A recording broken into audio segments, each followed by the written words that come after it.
coach won't fail. Tune in, it's time for Common Man. Common Man, charms the housewives like no one can. What'd you shoot? Where'd we play? Non-stop nonsense on deck today. Tune in, it's time for Common Man.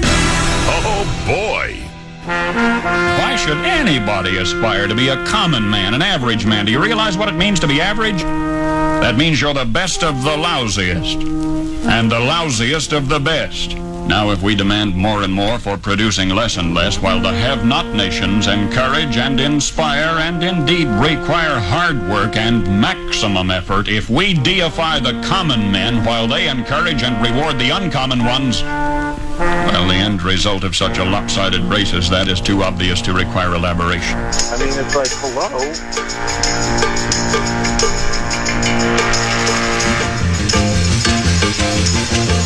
We'll head to Buffalo, play on the road. I think the weather, of course, having spent a lot of time in Minnesota, I understand the weather pattern. Pick up the Calcutta Clipper, swings down, swings up, lakefront influence, and out. I think we'll probably have about 45-degree weather, so it will not be a typical October 31st in Buffalo.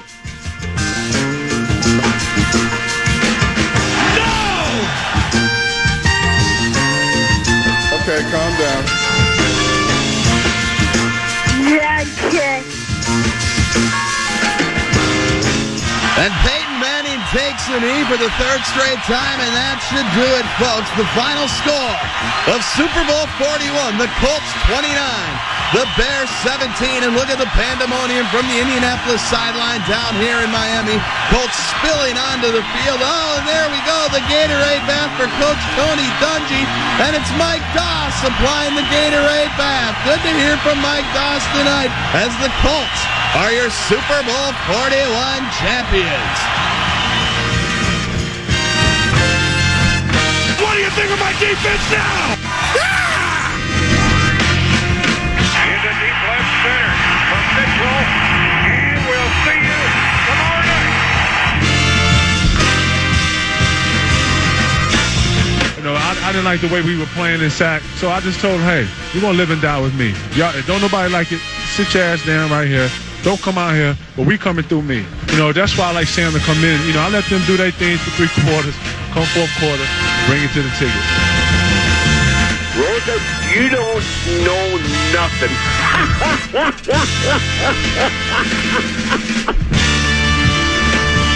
He's the clown from Brown. He's the 4th in the North. This is the Common Man, Dan Cole. So this year was going to be different. Different year, different franchise, different team, different GM, coach, everything was good. Is you getting an echo again? Yeah. Their headsets up. Hold on. I don't think so. The speaker up? No, speaker's not even on. Is it like a practical joke only played on our show? I don't know. How is it like now? Is it because my headsets are too loud? I don't know. It might be your own headsets. Hold on. Oh, yeah, I had my stocking cap over and I couldn't hear myself. You've got to be kidding me. Is it okay now? No, I can hear Still it got too. a little bit of echo, yeah. And I've got my way down. This place sometimes. I think Nordo sabotaged us. That's what he did. We call it Sabatucci is what we call it. Should I keep talking or should we go to break? Let's go through it. All right, we'll go. And maybe on the air they don't really hear it. I don't know. I don't know either. All I know is I don't know why I listen to you and Russo and Fallness and Gorg and Micheletti and who else talks hockey here on this radio station. I mean, I know the most dangerous lead in hockey is 3. Were we up 3-1 in that game? Yes, 3-1, and then we were up 4-3 heading into the third. We were up. We were losing 1-0, and then Husey got a great goal. I was actually watching for a while, believe it or not. What? Well, Deuce was watching. Oh my gosh! And I was listening with half an ear and one eye closed as I was dozing in and out. And then, we lost in the third period. And again, I know it's not the playoffs. Season continues on, but this is like right there. Here's our chance. send a message, flex our muscles. And I know we win the game doesn't guarantee home ice advantage. I get that. They still had the tiebreaker on us and still do, but now it's like it would. But there was an outside chance, and it's nice. And instead, it's like I can see again. It appears Dallas is the better club. I don't know if it's the organization. I don't know if it's the coach, the GM, the players, or a combination of all of those. But that's and I know you can't win them all, but it just never happens here. And I think I'm done with the club. I think that's it for me. I don't want to invest anymore. I don't want to invest anymore in them psychologically, emotionally. Certainly, well, I was going to say financially, but I never do buy any tickets. I don't go to games, and I don't really, But I don't want to go down that road. Tell me, how many times are you familiar with an artist named Ricky Skaggs? I think he was the second cousin 3 times removed from Boz Skaggs. He was a country and western guy. Because back in the day when we played songs, I had you play it once in a while. The song's called Heartbroke. You got your heart broke. Do. You got your... And I'm just tired of getting my heart broke. Yeah. How many times has it been broken? Dozens? Maybe hundreds. I thought you were just talking about the Wild specifically. Yeah, Minnesota sports, Wolves, hundreds, yeah. Twins. The only one that hasn't broke my heart yet is the Frost. When does the playoffs start for them, or has it already gone? Has it happened? It hasn't started yet, but they're in. Yeah. They've already clinched a spot. No one's ever three-peated in PWHL? PWHL. No one. That's correct. No one's ever three-peated. So, you're the hockey guy here. Should I hitch my wagon to that locomotive? That team pretty just good? Women's sports in general, we tend to do better at. We do. Well, and if I'm not mistaken, I guess maybe I could take a page out of the Frost when it comes to the Wild, because didn't in both years they were just on they crawled across the finish line for the regular season, right? Didn't they lose like 4, 5, 6? Definitely the first year. First year, they backed in. Yeah, they backed in, and next thing you know, they win. And they even struggled early in the playoffs, if I recall. I think you might be right, and yet we won. They're in a hole. We're 2-0. There's been 2 seasons, and we have 2 world championships. We're a dynasty. Dynasty is what we are. We're a dynasty.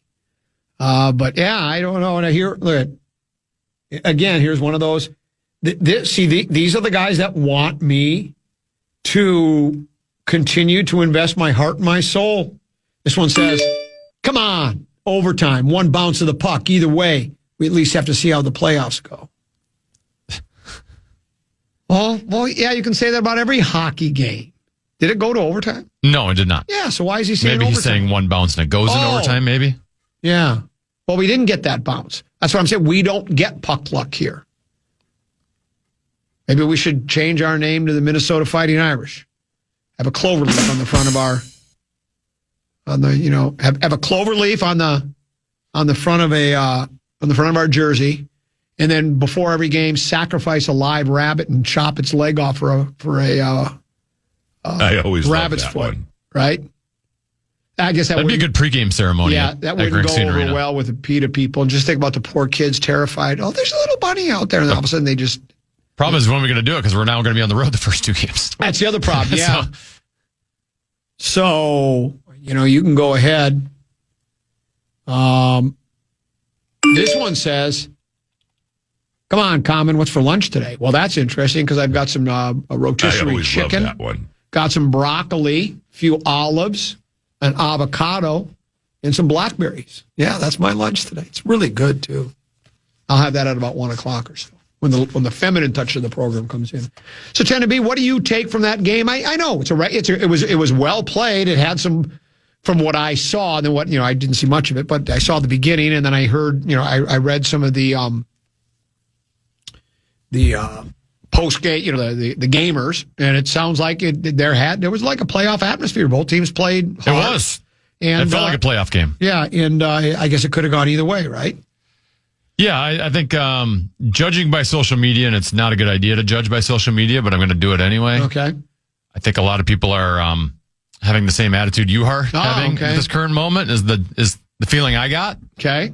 I am not overly concerned with the result from last night's game. First off, I think let's set what my expectations were to begin with. I've said from the get-go, I think this is a 50-50 series, right? This could go either way. Okay. It's a coin flip. And nothing from last night deterred my opinion on that. That, one Dallas winning all the thing. Oh, we don't have a chance in the series. They have just as equal chance to win in the series as the Dallas Stars do. In fact, last night was and you're going to love this one because you've ripped on me before for saying this. The Wild were the better team last night. Now they weren't. Wait, hold on. Quack, quack. Now, they didn't have the better goaltending, and that's a concern moving forward. But they outshot them, they outchanced them, they controlled the play. Dallas did have a little bit of puck luck on some of their goals. Now, Dallas was also playing without one of its best players for a good chunk of that game. So that's also something we have to factor in as to how Dallas could get better. And they just have some injury stuff going on anyway. They have a top six forward who's out. Correct. I saw that. But the two lineups I saw last night, if you have a 7-game series, I actually think the Wild are going to edge them out. Even though they didn't. No, that doesn't mean they're going to clean sweep and it's going to be an easy series. I don't think it's going to be an easy series for Dallas. I think it's going to be one that's going to go down to the wire. Can you find this sound effect and put it on the button bar? Ho, ho, ho, Green Giant. Because the Jolly Green Giant has spoken. He likes the Wild in 7. I mean, the goaltending is a concern, but the good thing for the Wild is they have 2 good goalies, and they just need one of them to play well. I think the echo is coming out on the air because this sounds like the exact same material I've heard for the past 25 years. Like being in the Grand Canyon. It just keeps bouncing around. Yeah, well, there's that. Yeah, maybe there is that. All right, well. So you're Mike Tyson. You're saying calm down. Calm down. Maybe I shouldn't get so knee-jerk and late. Well, I mean, the Wild could very easily lose this series. I know. Why? I've said from the get-go, it's the best Wild team I've ever seen. Last night's result does not deter me from that belief. They're also facing one of the best teams in the National Hockey League. That's just the way the playoffs work for the way they set it up in the NHL. It's 2 of the top 5 teams in the league are going to be playing each other first round. It's an unfortunate draw, but they got just as good of a shot as Dallas does. Somebody texted me and said Stars 4-2, and I said, where'd you find that second win for the Wild? That's what I said. You know what? We can build this thing together, standing strong forever. Will we need Kenny Rogers when the playoffs starts, or is it too early to do when you put your heart that's the best time to do it. First round? Yeah. Well, maybe we'll have to do that then. How about my guy, Jay Rose? 5 under. He's got the lead. Shares it with Sammy Burns. Where's McElroy? Is he still? Has he teed off? Is he playing? He hasn't teed off yet. Okay, so he shares the lead. Burns has played 2 holes. So okay. Rory's at 12:44. I'm assuming that's Central Time. Yeah, I think you're right. So in other words, Jay Rose. So I picked Jay Rose as my sentimental favorite, and I sort of kind of picked him to win. Otherwise, I actually had 2 favorites. I said Reed and Rose, and they're both right there. And I'd love to see Justin Rose win. He's my sentimental favorite, all because of the way he handled himself last year, like he always has, just with pure class.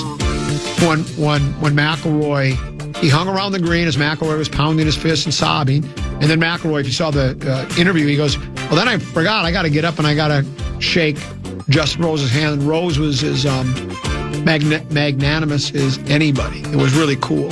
So I'd love to see him win. And he's kind of one of those older guys at 45 years of age. We'll take a break. We'll come back and speak at the Purple. Lil B, Feminine Touch at 1:30. Program password again, Tennessee. Who did you say we have? Alec Lewis and Julia Daniels. Beautiful. That's coming up at 1:30 right here on the Fan.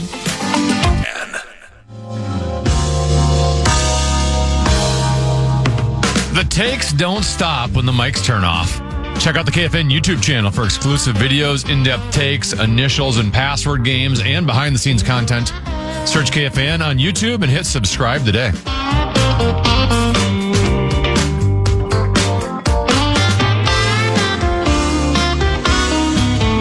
Couple 13-14 pastime common Hughes Tennessee received text message.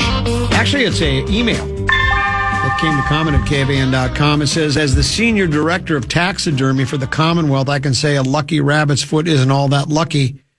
Just ask the rabbit.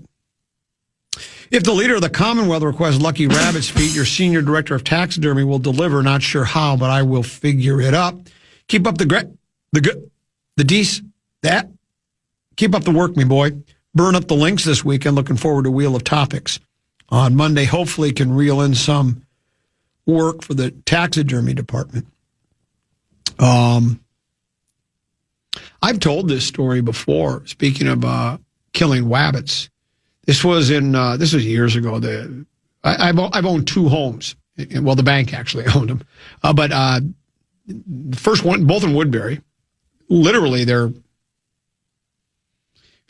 as far, not even a half a mile apart from each other as the crow flies.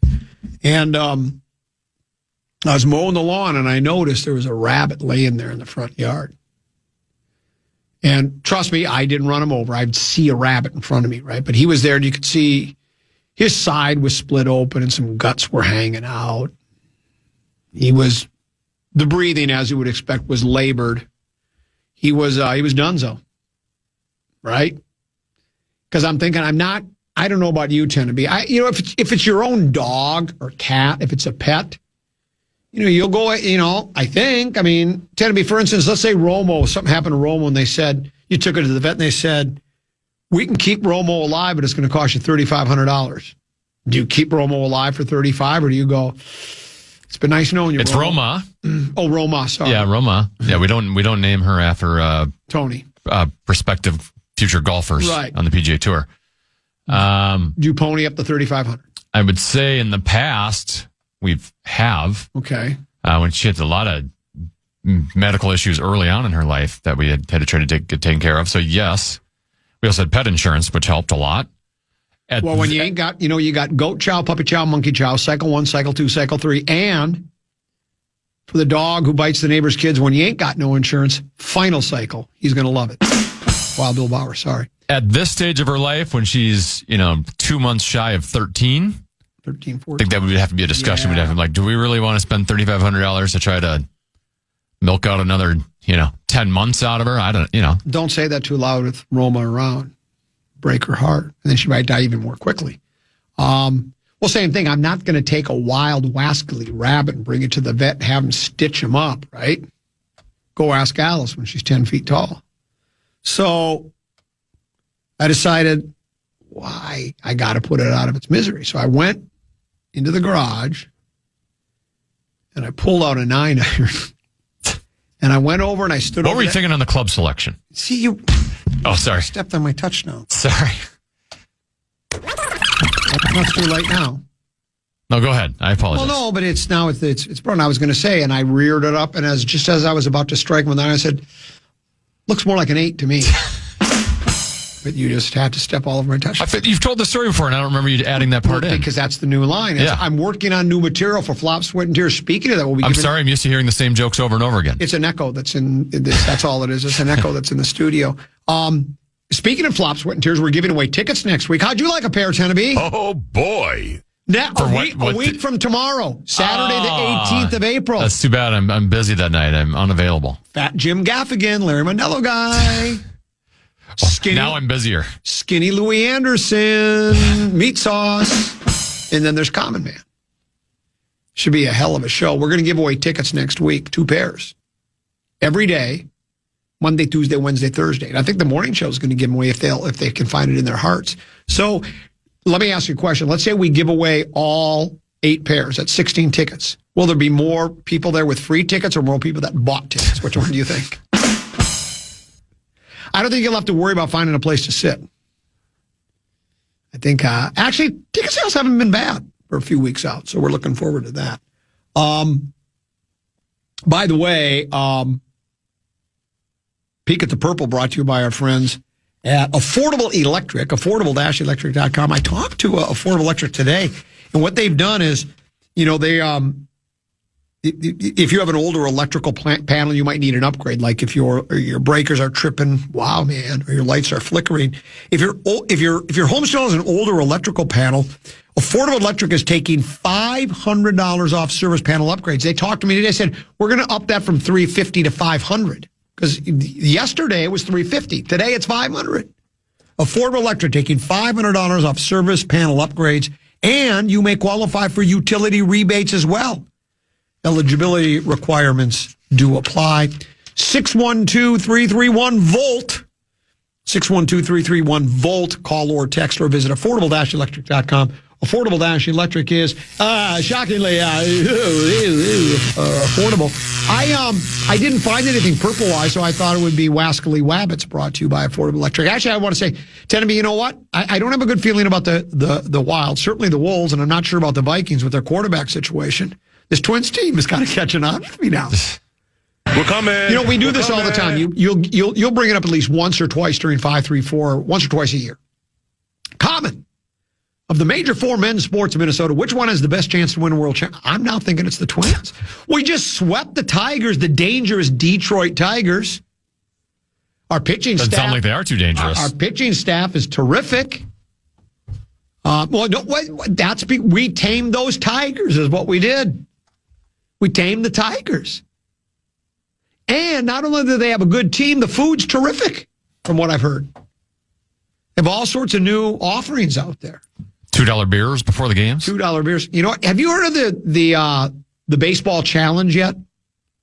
What's that? Well, apparently the challenge is you're supposed to eat 9 hot dogs, drink 9 beers, and watch a 9-inning baseball game. And I'm thinking to myself, that would make me sick to my stomach to consume 9 innings of Twins baseball. Hell, that joke doesn't resonate as well now, though, does it? Because this team's on a roll. We're going, and you were mocking that we're going to win Twins. You know, when we do the, what was it? Take a look at the Twins or whatever it Twins is. Territory. Twins territory. You play, and then you were laughing and mocking and talking over the lyrics. What is that going to start? What do you think of your Twins club now? What do you think of Hopo Meter now? Yeah. What do you think of Hopo Meter now? What do you think of the food they have there now? Food fit for a king. Great entertainment. You got to wear your parka still, but that's okay. You know what? Think about this. The bats have already heated up, and it's not, as Marvel says, the bats heat up when the weather does. It's still cold, and the bats have heated up. We're going to be knocking the... We're going to be good, like 15 runs a game in June and July. Oh, correct. As a matter of fact, I think there's guys in the team that are not even trying to hit home runs, much like you did. The ball just goes over the fence. Take on the Twins, brought to you by our friends at Affordable Electric. Controversial Vikings news. Other side of the break. Oh my gosh. Common Man program on the fan. Above average.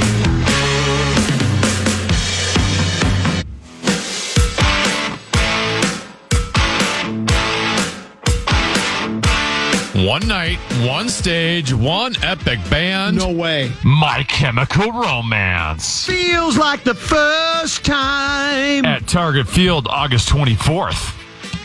The day they laid poor Poncho low. Lefty split for Ohio. Grab your tickets before they're gone. I fell into a burning ring of fire. Get all the details today at KFAN.com. Keyword calendar. That's My Chemical Romance. Couple 13-14 pastime common. He's Teneby. Have you been paying attention at all to Artemis 2 in their trip to the dark side of the moon? Have you followed that? Slightly, yeah. I wouldn't say I'm like riveted to it, but it pops up on my social media feeds. 4 astronauts. Black dude, woman, Canadian guy, a Canuck, and another white dude, and a white dude. So they're mixing and matching, and they're not stopping on the moon. Matter of fact, they're on the way back. They're supposed to land, I think, tonight. The splashdown. But here's what's crazy, Teneby. I don't even know what to think of this. First of all, I got to find the story again. Here it is. Okay, the headline of this story is, heading home, the riskiest part of the Artemis 2 moon mission is still ahead. It says the Artemis 2 astronauts have faced down numerous dangers on their historic moon mission, including white knuckling through liftoff on April 1st as a rocket burned through millions of gallons of fuel and braving perilous fields of radiation en route to the moon. But perhaps the most daunting milestone lies ahead, re-entry. Here's what it says. During this phase of flight, the astronaut spacecraft comes roaring toward Earth and dips back into the thick inner band of our planet's atmosphere while traveling more than 30 times the speed of sound. The process causes a violent compression of air molecules that can heat the capsule's exterior to more than 5,000 degrees Fahrenheit. Victor Glover, one of the astronauts, said, I'll be honest and say I've actually been thinking about entry since April 3rd, 2023, when we got assigned this mission. One of the first press conferences we were asked, what are we looking forward to? And I said, splashdown. It's kind of humorous, but it's literal as well, that we have to get back. There's so much data that you've seen already, but all the good stuff is coming back with us. There's so many more pictures, so many more stories. But here's what it says, Tennessee.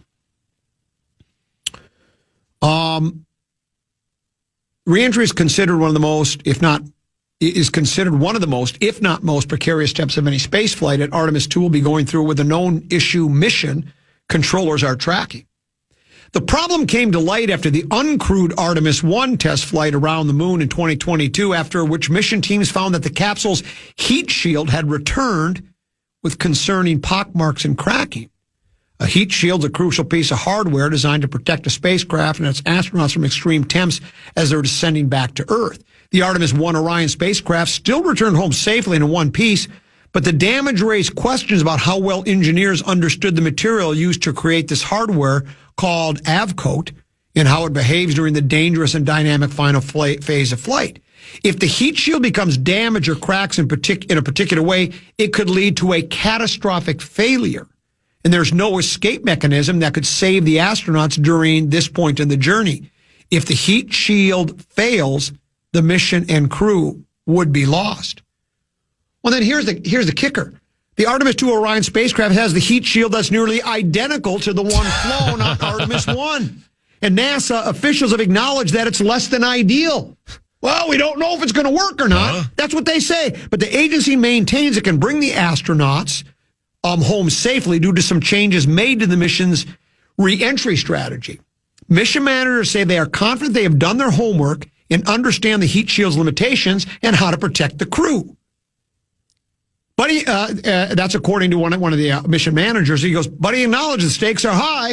He says, the Orion spacecraft will enter the Earth's atmosphere at approximately 25,000 miles per hour. The heat shield will bear the full force of reentry. Every system we've demonstrated over the past 9 days, life support, navigation, propulsion, communications, all of it depends on the final minutes of flight. Goes on to say the issues seen on Artemis 1 prompted more than a year of investigations, analysis, and ground tests as NASA tried to understand the heat shield's unexpected behavior. Crucially, however, by the time Artemis 1 came back, the heat shield was already installed on Artemis 2. That meant it was too late to alter the structure of the design of the heat shield for this astronaut flight. To address the problem, NASA has opted to put Artemis 2 capsule and astronauts on a different trajectory than it took on the return home.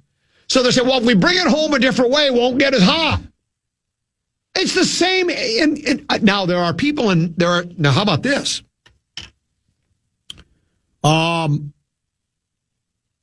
The investigation process has given experts across NASA confidence, even if the heat shield does not perform optimally, the astronauts will get home safe, but not everybody feels that way. Dr. Charlie Camarda, a heat shield expert, research scientist, and former NASA astronaut, who was also a member of the first space shuttle crew to launch after the 2003 Columbia disaster, is among a group of former NASA employees who do not believe the space agency should have put humans on board the Artemis 2 lunar excursion. He was invited to a meeting at NASA's headquarters in January to discuss the issue and review data from the agency's investigations. Camarda said he walked away unconvinced the agency understood how the cracks in the heat shield could grow or cause a failure in flight. Here's what he said. The fact that we decided to fly a crew on a vehicle with a known defective heat shield is irresponsible. And I'm certain no Apollo researcher would have allowed such a decision. NASA has refused to attempt to develop an analytical solution which could help validate all ablative heat shield failure mechanisms. And there's several others that have sent the same type of letter. Now, nobody forced these astronauts to get on this capsule.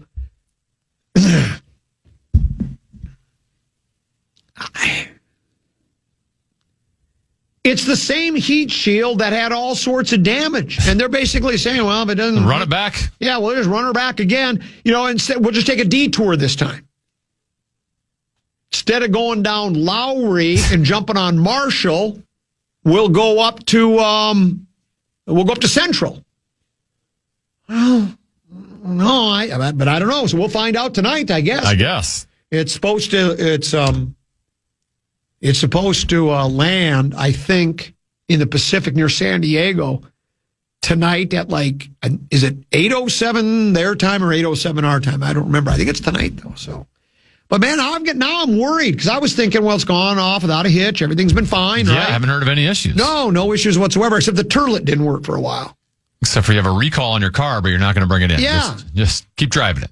The turlet was a problem, but you know what they have up there? I guess the turlet is malfunctioned. You would think they can send a man to the moon, but they can't get a functioning turlet inside the space capsule. So, because this happened before, and so what they have? They have sort of like what I've always been wanting to get for myself. One of those what's the word I'm looking for? Catheter.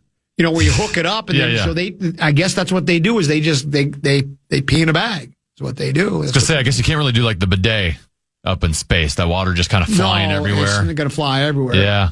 And you can't, urinate into a red Solo cup and throw it out the window like if you were driving your car because you can't open the window when you're up there. What are you going to do? So I don't know. This is something to keep an eye on. I have to watch the landing tonight. Then again, I don't know if I want to watch it. I mean, I'm sure you've seen video of the two Challenger explosions. Just awful. I mean, you're watching and all of a sudden they blow up and it's like there's no doubt they blew up and it's just awful, man. Then you think about it, I'm sure they had the TV sets wheeled in while little kids in elementary school watching that stuff. As an adult, it was stuff. And the first one was 86, I think. I remember I was living in Wyoming at the time, and I remember when that went down. That was a daytime thing. I think I was on the air when that went down. And the story came over the wire. We used to have a wire. Little teletype machine inside a closet. Din, din, din, din, din, din, din, din, din, din, din, din, din. That's what it sounded like. That's the sound of a teletype. And then you would go in there. And we were an AM daytimer.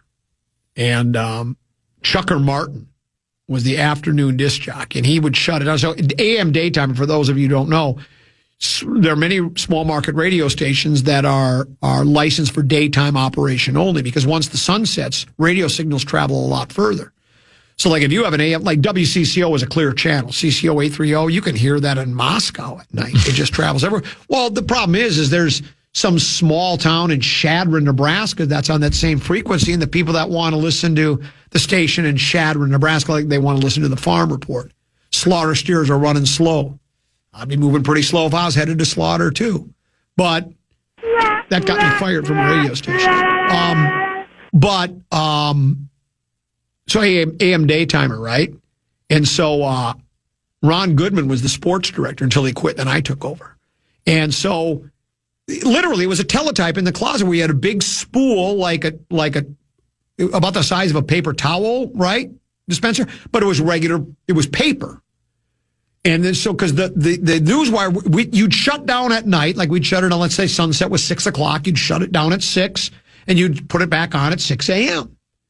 But the news wire would run 24 hours a day. And so Ron needed the stories that ran overnight for his sports in the morning. And we're leaving at the same time, and he ducks his head in and looks at Chucker and says, "Hey, Chucker, could you make sure that we're almost out of paper on the new AP Newswire? Could you change the roll of paper before you leave?" And Chucker spins around in his chair dramatically and goes, "Ron, after a decade and a half in the broadcast industry, there's just some things you never forget." When in the next day, the paper he'd forgot to change it. It's just typing on the spool, right? I always love that one. That's what the Chucker did. You know how Chucker, this was back in the day when we were still on 45 records. You didn't have anything on, like now we get all of our music from where? It's on, it's on computer, right? Well, I get mine from the iHeartRadio app. It's where I get mine. But I mean, for radio, like if you wanted to get a song right now, is that where you get it from the iHeartRadio app? Well, there's multiple places to get it, but yes. So that's where we'd get it. We'd play it like that. Well, back then, the radio station didn't have that option. You had to actually have the physical record. Well, Ron had a collection of records. Like he had hundreds of records. So he became a very valuable disc jockey because I was like, well, he's really not that good on the air, but our oldies library just grew by about 400 songs, right? Because he brings it with him. So now, that was part of the problem. You're even in a small town where you run in a radio station, music radio station, the records would wear out after a while. Your oldies library sometimes gets down to like 100 records, and that means you're playing the same 100 songs plus new ones. You've got to be kidding me. Every day, over and over and over and over again. And of course, the disc jockey that's on air, of those 100 oldies, only 50 of them are any good. So disc jockey guys skipping the bad songs and putting them in the back of the rack, right? So you're playing the same songs over and over. It's I guess that's why I repeat the same material over and over and over again, because I got used to it playing records.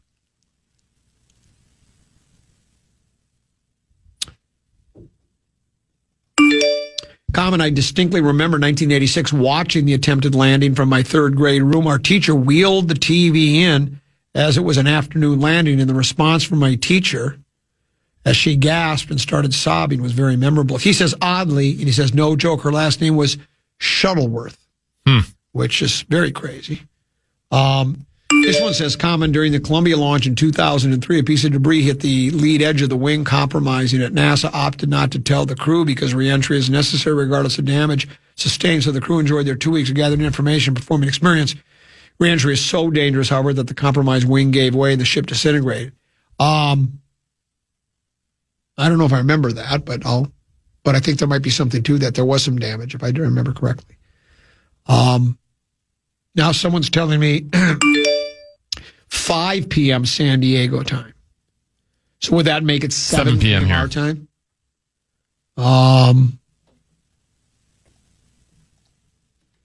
This one says, capsule is expected to splash down in the Pacific roughly between San Clemente Island and Catalina Island. That could be. I just know I read in the story, I read it was somewhere near. Yeah, I see 7:07 our time. Yeah, San Diego. It'll re-enter the atmosphere around 6:53 our time. I'd like to raise a family. I'd like to sail away and dance across the mountains on the moon. Would you go up, Tennessee? I think I've asked you. I think I asked you this when it was first launched. They offered you a spot. Every once in a while they'll say, we're going to allow a regular human being. And you're kind of a regular human being.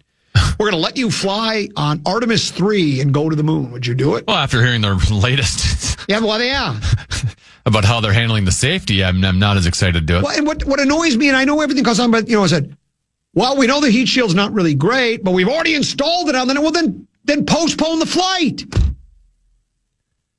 When you postpone the flight, now, to postpone the flight, what is it? Going to cost you hundreds of millions of dollars? I don't know, but the safety of the crew should be paramount. Should be priority number one. Well, I would think. And I'm thinking the crew knows about the heat shield, don't they? Or they just find out? I'm guessing they do, yeah. I would hope they do. As for whether I would go in space, I would say no. Number one would be I would never go while I still have young children. Yeah. So I would at the very least I would need to have adult children. But even then, I went on the last time I was at Disney World, which was, I don't know, a decade ago. Yeah. I went on a ride at Epcot Center that was like simulating a rocket going up in the air. 3 seconds into it, I'm like, I'm going to throw up. I couldn't handle the shaking. Yeah. So I don't think I would handle it very well. So I'm going to say no. This one says the Challenger in 86 exploded on takeoff, not re-entry, and that is correct. Yes.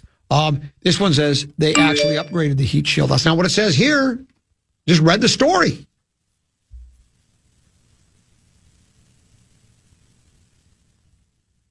Sorry. It says Dr. Danny Olivas, a former NASA astronaut who served on a space agency-appointed independent review team that investigated the incident, said, this is a deviant heat shield. There's no doubt about it. This is not the heat shield that NASA would want to give its astronauts. So I'm just telling you what it said. NASA's decision-making elicited criticism. Just telling you what Well, yeah, I mean, now someone else said, I don't even like going on planes, couldn't pay me enough to be on a spaceship. I've told the tale about when I was offered a ride along in a P-51 fighter plane, World War II fighter plane.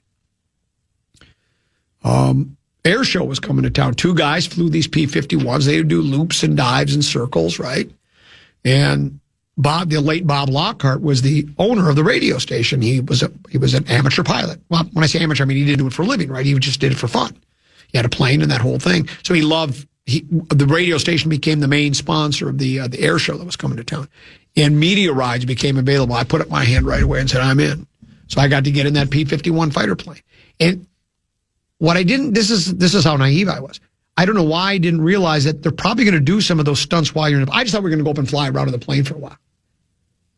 So we get into the plane, we take off. They offer air sickness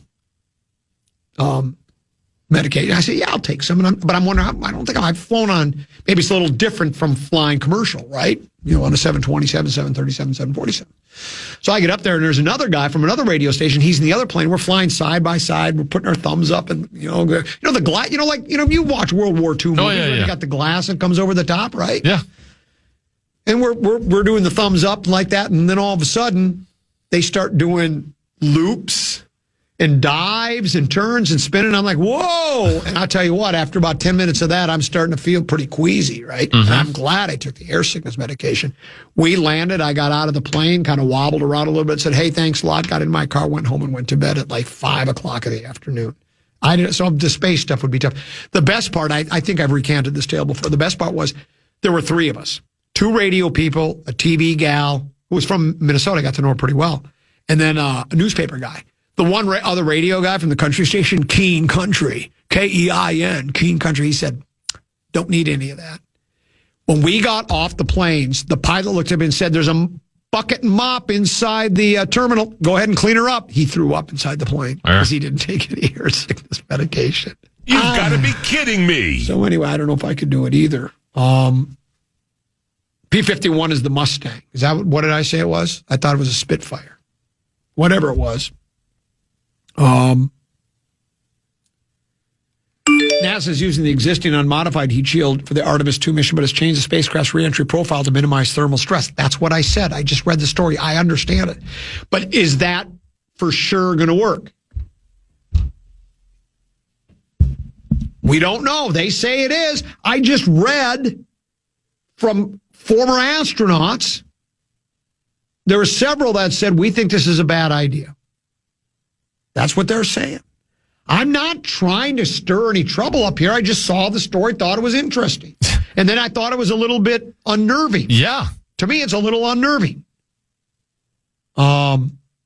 This one says, leave space travel to the professionals. Well, okay, I am. I'm leaving it to the professionals. I'm not up there, and I'm not going to be at Houston Control. I'm not going to be at Mission Control.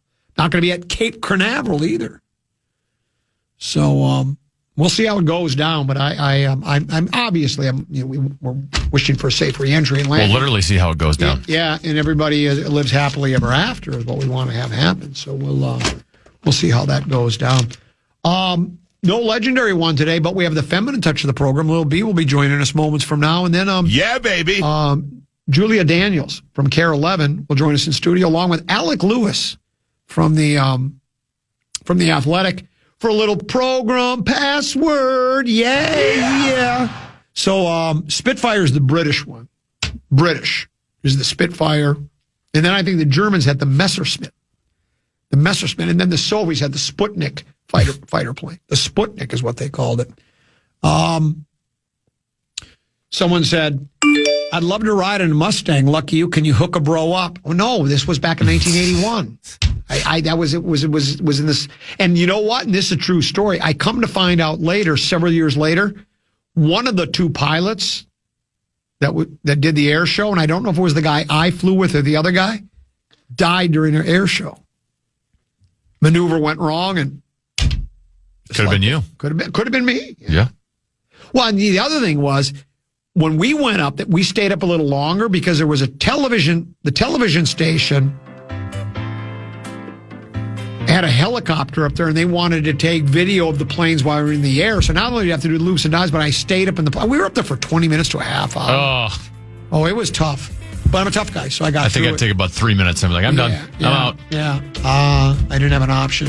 Couldn't tell them to land. Then the worst part was they're coming in for a landing. I thought, thank gosh, it's over. Right when the wheels are about to touch down, he hits the is it the yoke or the throttle? He hits it and does one more big loop. And then lands it. Because he was coming down, I thought, oh, we're finally landing. And then he just goosed it. Lil B, haven't touched the program. She's next. Comment on the program on the Fan.